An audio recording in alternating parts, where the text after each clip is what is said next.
What is up, guys? It is Jackal, and it is Soul Blazer, which means it is also time for Bojack Horseman. Season 4, Episode 11. Time's Arrow. And may I say, son of a bitch.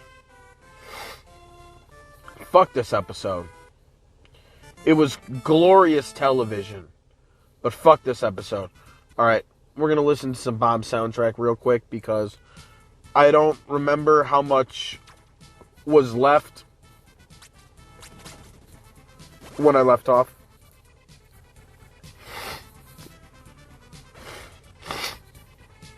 Slightly drunk. Not really. Just, slightly. Had myself my alcohol of choice. Alright. Wow, really? And do I not? Are my gems still that low from dying? Last episode I died to a boss, so I ended up losing all of my gems and my ability to cast magic, which was a huge bitch. And I'm missing the button. Ooh, and I'm not able to reach that guy.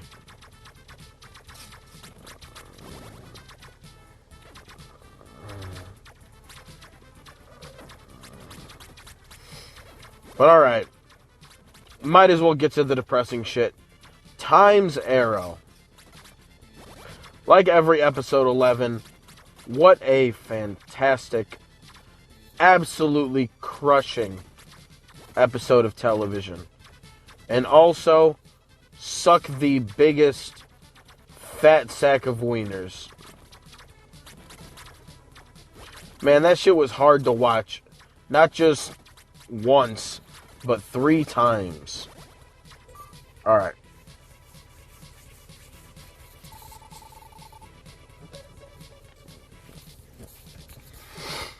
Alright, mermaids have been released. Cool.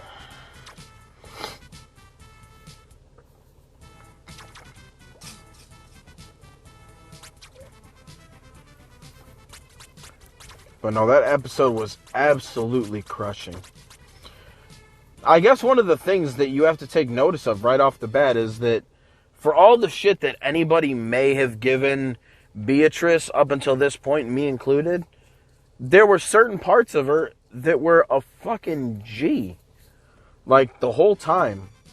Now, it may have manifested itself in very awful and tragic ways. But I feel like that's kind of the lesson of the show, to be totally honest.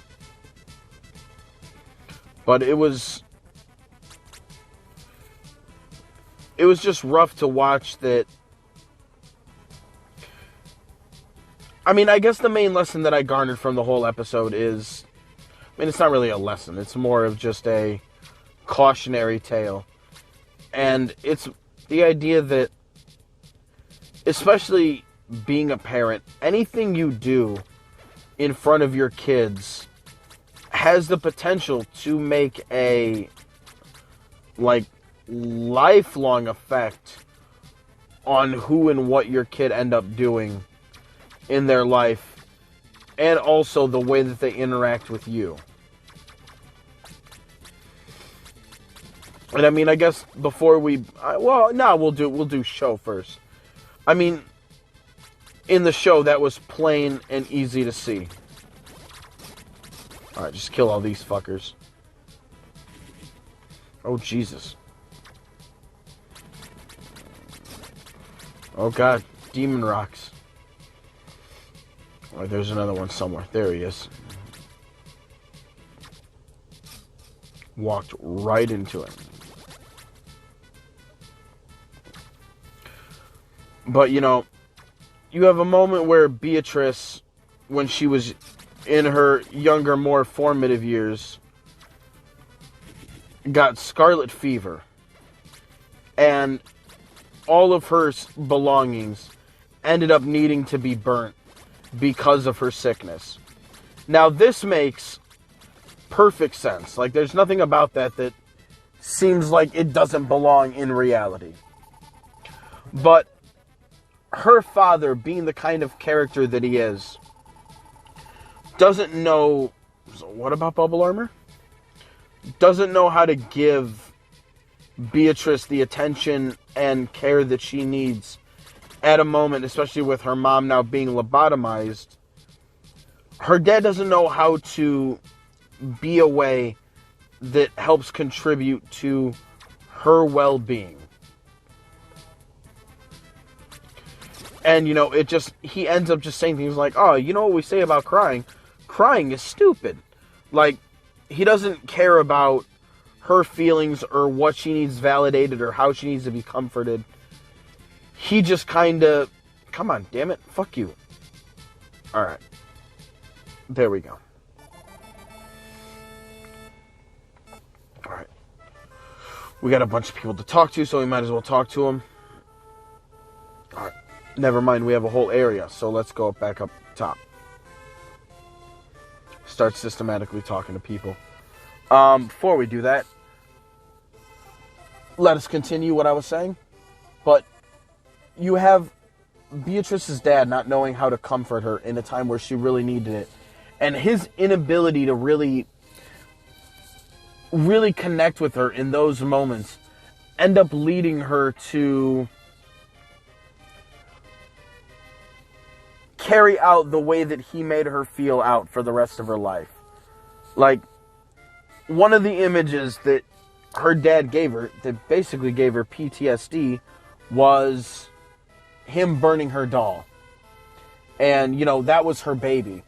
And, I mean, throughout the whole season, we've seen her baby in the form of the doll that she kind of carried around, the one that Bojack fucking threw over the goddamn balcony. We see her dad also taking that doll and throwing it in the fire. And safety-wise, there's nothing wrong with that having been what needed to be done. That's what needed to be done at the time. She had scarlet fever, for fuck's sake. Of course, her things needed to be gotten rid of. But there's like 85 different ways to go about doing that you could have done that would have not given you that result. But what is his name? I can't think of it. Mr. Sugarman, whatever his actual name is. The way that he ends up approaching the situation ends up being the most damaging way that he could have possibly done it. And like I said, it ends up giving his own daughter PTSD in a way that would affect her throughout her whole life. To where later on, when she got pregnant with Bojack, now we wouldn't have a show in this universe, but in a realistic setting, it's portrayed at the time, especially in conjunction to Diane having to have gotten an abortion earlier in the show. They don't portray it necessarily like morally that Beatrice would have been right to get an abortion. It's pretty vague, but it's implied that it probably would have been better for her if she would have. But because of her father burning her doll, she wasn't able to, by being traumatized in that way, wasn't able to give up the baby. Now, was that right or wrong? Well, obviously, in the universe, we get a show out of that character. So, you know, who knows? Maybe yes, maybe no. But at the same time, she would have possibly led a much happier life not being tied up to Bojack's father. Now, she wasn't really tied to him, but it seemed like even Beatrice, even though it showed her trying to, at various points in her life, reject the gender roles with which we were saddled with, especially, let alone now, in the 1960s. It was a whole different world back then, as far as those, like, norms were concerned. And, you know, Beatrice wasn't willing to separate from Bojack's father just because she got pregnant with him. And there's just so many of these ideas that whether she tried to reject them or not, burrowed their way into her and ended up affecting the way that Beatrice would live her life. And not positively, like all in the negative. Like Beatrice had, like from what we could see, like all we've seen her before this has been kind of this just rancid old woman and then a nice like elderly dementia lady. Like we've seen both sides of her. But this episode kind of showed her at the beginning being like a very smart young woman with a good head on her shoulders. Hey. And Bojack really needed that woman. The one who was really more authentically her in who she was. More confident in maybe not necessarily where she was going, but what she wanted. But her getting pregnant kind of threw all of that off. Because, you know, her father's trying to marry her off. She gets impregnated by another guy. She doesn't know what to do with herself. It's 1963. She can't abort the baby because that's a non-option for her. All of these, like, harder decisions come in large part due to the fact that her father traumatized her in the way that she did. And, you know, I guess to bring it to real life. All right, hold on. Let's read some mermaids here. Let's see what they got to say. Mermaids have to be good at dancing. 3 of my students return. I will show you a great dance. That's fantastic. My name is Kana. I am one of the Queen's dancers. As a reward for saving us, I will tell you a secret. No armor will protect you against the magma off the volcanic island. Durian? You must find a way to stop the volcano. Okay. Treasure. I want it. I need it. I have a feeling there will be somebody to talk to over there at some point.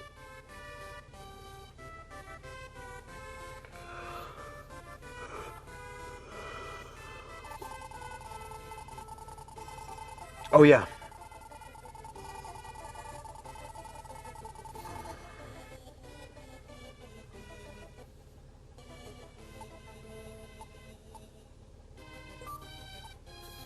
Oh, yeah. I've just been told about the bubble clothing. There used to be 4 mermaid statues in this place. Those statues prevented all creatures from getting lost. What are they, like? A mystical lighthouse? A magic lighthouse?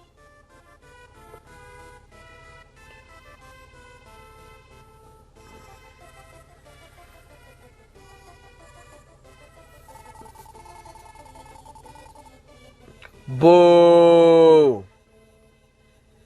Orders from the Queen to not let anyone pass. The fuck is this? Blasphemia.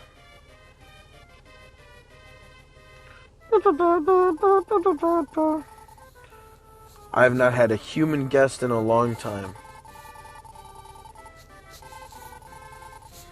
Hey! Bubble armor. What does this do? Enables you to walk under the sea. Under the sea.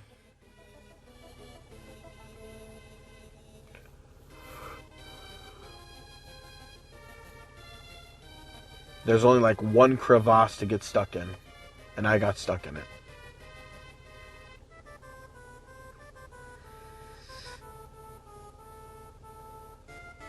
Alright, before we continue, there did look like an area that kind of... Oh wait, no, I think when I got other... What's it called?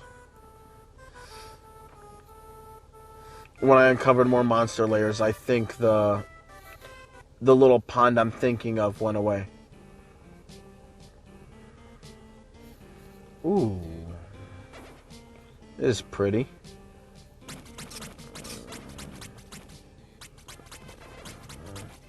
Okay. Things here have quite a bit of HP. I'm going to have to beat quite a bit of ass. Woo! Oh, Jesus.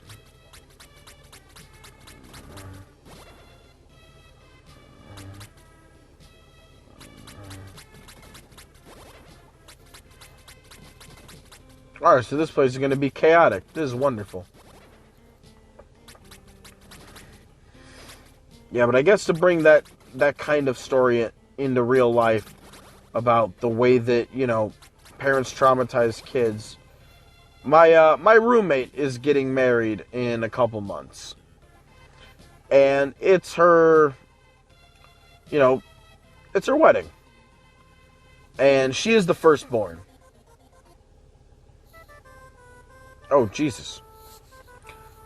What the fuck did that uncover? Just made it so I didn't have to go around? Useless. But, you know, she's the firstborn. And, you know, aside from a bride being the best dressed at a wedding, who else should be the best dressed at a wedding other than the little sister of the wedding? Like, if the bride is meant to look the best, who should look second best other than the little sister? Like, that makes perfect sense. The little sister should be the one to, like, look second best in that situation. What is this? Alright. I'm sure that'll be relevant at some point. But, like, that makes sense to everyone, I would assume. Little sister can look second best at a wedding that's not hers. She's 11. Like, she should look second best. Well, her dress was going to cost about $200. Ooh, hiccups. And, you know, under normal circumstances, yeah, that's a penny. But also, it's for a wedding. These hiccups can stop at any time. Fuck you, Donkey Kong. Alright, hold on. Let me get my hiccups under control here. Fuck you.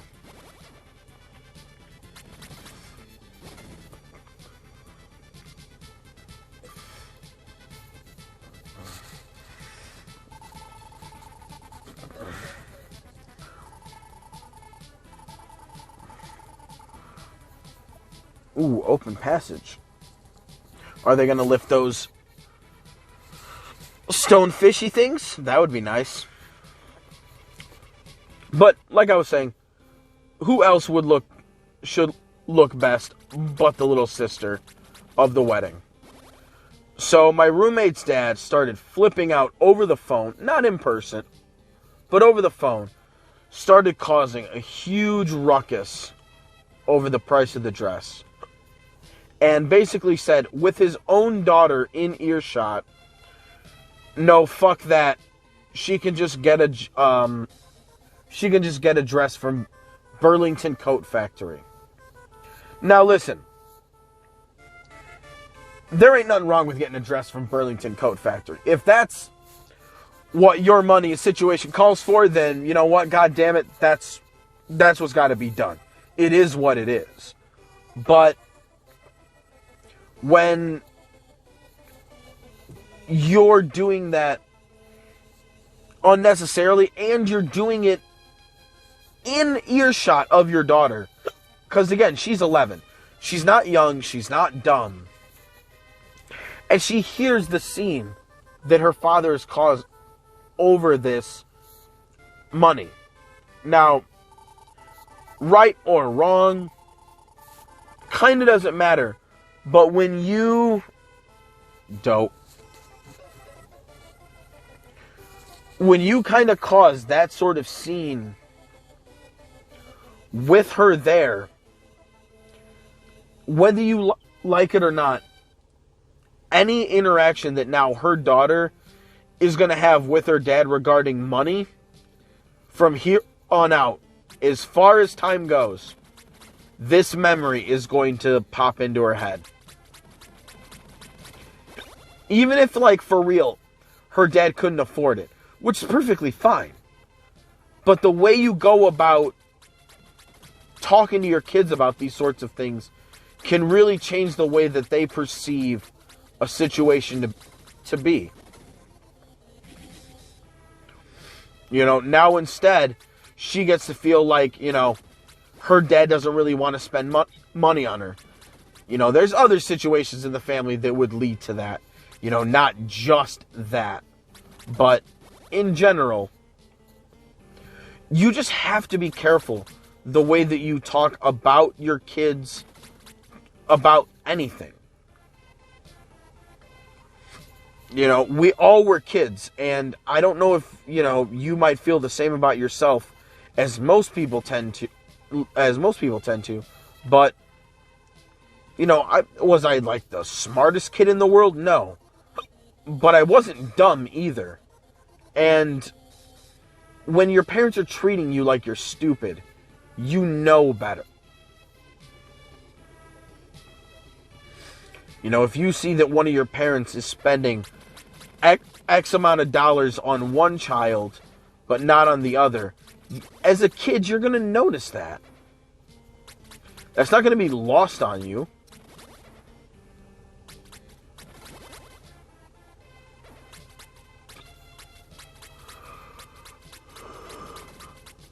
Fuck these guys. Movements are so fucking random.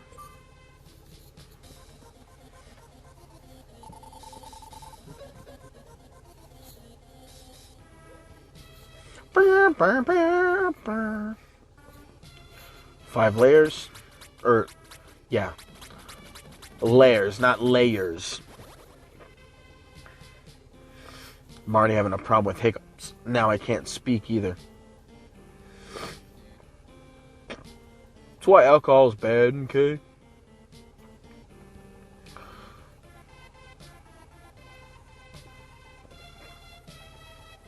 But I definitely want to, you know, having a, you know, my son who's now old enough to recognize the things I say to, that I say to him and the way that I treat him. It makes me very cognizant of making sure I don't treat my child like he's fucking retarded.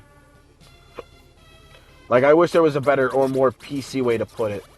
But it is what it is. Like, yes, my son has special needs. But I know my son's very bright. Oh, I don't like these.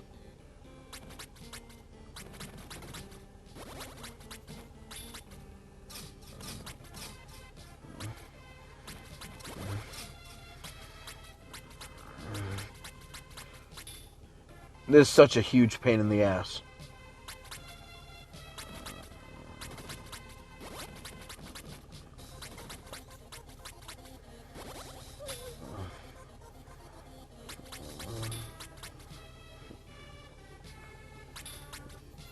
Ooh.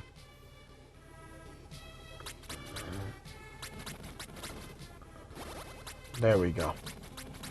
Should be one more guy down there. No, no, no, no, no, no.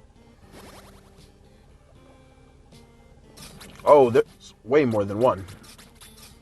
I mean, three's not way more. But, you know, your kids aren't dumb. They internalize the things that you tell them. Whether or not you're right or wrong, or whether or not you're justified or not.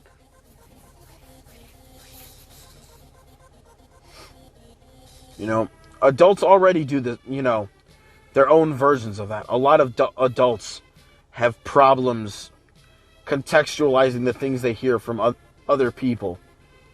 Especially people they have that, you know, they're close to and love and care about.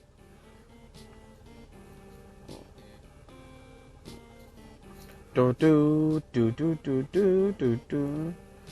But it makes for a wild TV show, I tell you what. Because, I think about these things already. But it's nice to have a show that brings it up again. How's that? It's not like this show is the only reason I've ever thought about, what I tell my kid and why. I mean, as it stands, my son already has, I found out my son has, now, this is not a surprise at all, but my son was officially diagnosed with ADHD.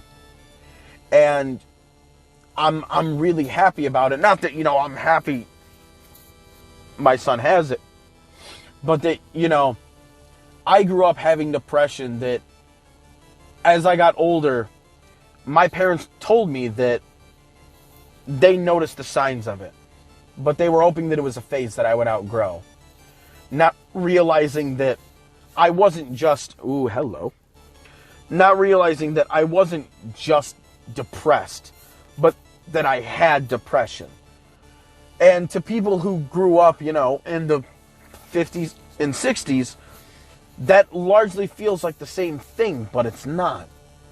And, they hoped I would outgrow it. Well, I did 15 years later in my mid-20s. And I wanted to make sure that when I saw the signs of anything in my own kid, that I would be willing to put any sort of pride or whatever aside and be like, if this is what is the medically necessary steps for my child to take in order for him to succeed, I want to do that. Because, whether I like it or not, my depression did take a heavy toll on how I was going to approach schooling. And I don't know how different my life would have been without it. I mean, having 2 kids now, I wouldn't go back and change it. But you still don't know what it would have been like had that not been the case. And, I just want to make sure that I'm willing to recognize the things that are wrong with my kid and get them the help they need in time that they need it, in a way that they can best be equipped to survive against it once they're an adult. And, I guess that's it. There's not really much to say other than that, but, this was a heavy episode. It wasn't like as trippy as episodes 1 or 3, or seasons 1 and 3, episodes 11, respectively. It kind of was, in a way. I mean, no, it kind of was. But not in the same way. It was more like gut-wrenching, seeing Beatrice's mind being tugged through time periods. Because, I mean, I've only known one person in my life who's had dementia or Alzheimer's. And that was a girl who, she actually dumped me the day I graduated high school. Funny enough. But, we had been dating the end of my senior year of high school. And her grandmother had dementia, I think. And most times it didn't affect her. Most times I talked to her, it didn't affect her. But I do remember one day specifically that I think it was my senior prom. I had gone over to her house. We were getting ready for everything, getting ready to, leave so we could meet up where the group of friends were going to meet up to do pictures and da-da-da. And I was wondering where she was at. And I remember going to her grandmother and being like, hey, we'll just say her name was Kay, just to be nice. We're not going to use actual names. I wouldn't use last names, and nobody knows who I am, so what does it matter? But we'll just say, Kay. I was like, hey, where's Kay at? And I remember her grandmother, wanting to tell me, and then her face just turning blank and not knowing what to tell me.